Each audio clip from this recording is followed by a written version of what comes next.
നിർമ്മല ഹൃദയ പ്രതിഷ്ഠ 8-ാം ദിവസം. ഇന്ന ദിവസം നമുക്ക് സമർപ്പിതർക്കു വേണ്ടി പ്രാർത്ഥിക്കാം. മോശയുടെ നിയമം അനുസരിച്ച് ശുദ്ധീകരണത്തിനുള്ള ദിവസങ്ങൾ പൂർത്തിയായപ്പോൾ അവർ അവനെ കർത്താവിന് സമർപ്പിക്കാൻ ജെറുസലേമിലേക്ക് കൊണ്ടുപോയി. ലൂക്കാ സുവിശേഷം 2-ാം അധ്യായം 22-ാം തിരുവചനം.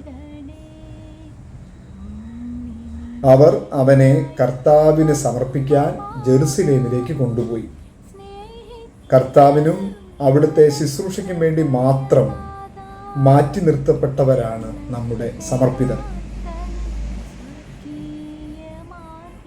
സംഖ്യയുടെ പുസ്തകം 16-ാം അധ്യായം 9-ാം തിരുവചനം ഇപ്രകാരം നമ്മോട് പറയുന്നു: കർത്താവിൻ്റെ കൂടാരത്തിൽ ശുശ്രൂഷ ചെയ്യാനും സമൂഹത്തിന് മുമ്പിൽ നിന്ന് സേവനമനുഷ്ഠിക്കാനും ഇസ്രായേലിൻ്റെ ദൈവം സമൂഹത്തിൽ നിന്ന് നിങ്ങളെ വേർതിരിച്ചത് നിസ്സാര കാര്യമാണോ?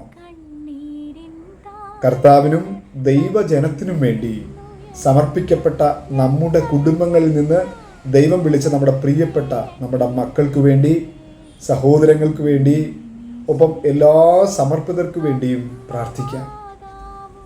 അവരെ തിരുസഭയുടെ പാലകനായ യൗസപിതാവിൻ്റെ നിർമ്മല ഹൃദയത്തിൽ സമർപ്പിച്ച് പ്രാർത്ഥിക്കാം.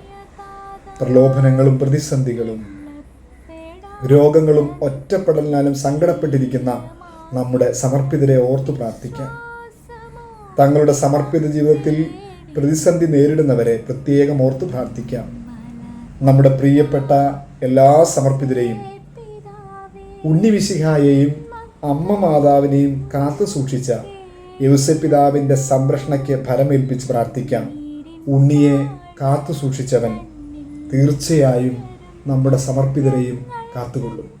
നമുക്ക് നമ്മുടെ നിയോഗങ്ങളെ സമർപ്പിച്ച് പ്രാർത്ഥിക്കാം. കണ്ണുകളെ അടച്ച് വലിയ വിശ്വാസത്തോടെ നമ്മുടെ കുടുംബത്തിൽ നിന്ന് ദൈവവിളി സ്വീകരിച്ചു പോയിരിക്കുന്ന നമ്മുടെ മക്കളെ എല്ലാം ഓർക്കാം. നമ്മുടെ ബന്ധുമിത്രാദികളെ, സഹോദരങ്ങളെ, കൂടപ്പിറപ്പുകളെ എല്ലാം ഓർത്ത് പ്രാർത്ഥിക്കാം. നമ്മുടെ ഇടവകയിലെ സേവനം ചെയ്യുന്ന വൈദികർ, സമർപ്പിതർ എല്ലാവരെയും ഓർക്കാം. എല്ലാ സമർപ്പിതരെയും യൗസപിതാവിൻ്റെ നിർമ്മല ഹൃദയത്തിൽ സമർപ്പിച്ചുകൊണ്ട് പ്രാർത്ഥിക്കാം.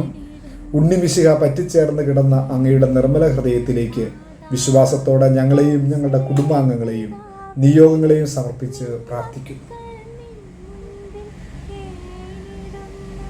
ഞങ്ങളുടെ ആത്മീയ പാലകനെ, അങ്ങയുടെ തിരുക്കുമാരൻ്റെ തിരുഹൃദയത്തിലേക്ക് ഞങ്ങളുടെ നിയോഗങ്ങളെ കാഴ്ചവെച്ച് സാധിച്ചു തരണമേ എന്ന് അങ്ങയുടെ നിർമ്മല ഭാര്യയും ഞങ്ങളുടെ അമ്മയുമായ പരിശുദ്ധ കന്യാമറിയത്തിൻ്റെ മധ്യസ്ഥതയിൽ അങ്ങയോട് ഞങ്ങൾ അപേക്ഷിക്കുന്നു.